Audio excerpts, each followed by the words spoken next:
When you walk into a room, do you fill that room with your presence? Do you know what I'm talking about, right?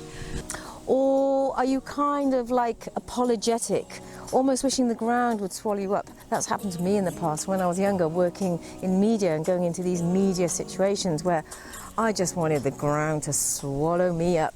Space is an interesting concept. If you've travelled in India, you'll know that actually personal space sometimes is not so personal anymore. If you're sat on a bus, someone will happily grab your shoulder or your knee for support if they're about to fall over. And it's normal. Here in this country, in the UK, and perhaps in my culture, Chinese culture, we're a bit more guarded about our personal space, okay? We're a bit more protective of our space. There's a lot about the space that we have around us and what's acceptable for people to come into and come out of. That's one thing. Who we allow into our space, the boundaries that we have. But the other aspect of space is whether we allow ourselves to break down our own boundaries. I lived in my own prison for years. I put up these walls of defence. I'm sure some of you might relate to that, okay? I kept myself small. I was afraid to speak out. I didn't want to take up too much space in the world. You know, sorry I exist, right? But it happens.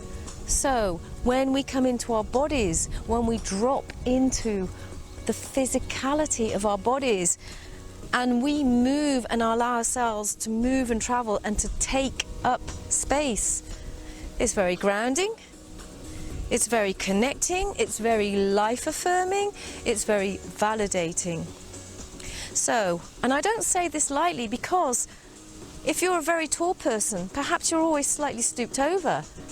Whereas, you know, the opposite is true of a small person. They might be really over big. Look at small dogs, how much they bark, okay?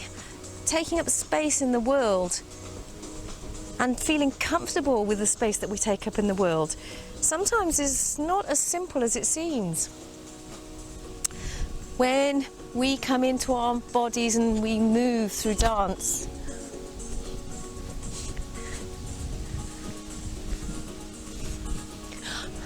we don't have to be apologetic. We can take up space because we're dancing. Dance is a celebration of life. Dance is our way of expressing ourselves. If we don't allow ourselves to express ourselves, then all that pent-up frustration, that energy, all those things that we wanted to say or do or be or feel, if we hold them in, that's when illness and disease can occur, okay? So, allowing ourselves space to breathe,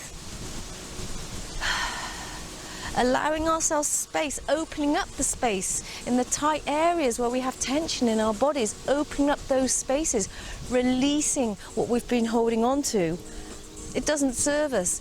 Giving ourselves that space, breathing in the air, giving space into our lungs, giving space to our mind, dropping out of here, coming into our body. So, I invite you today to just try taking up a little bit more space in the world and see how it feels.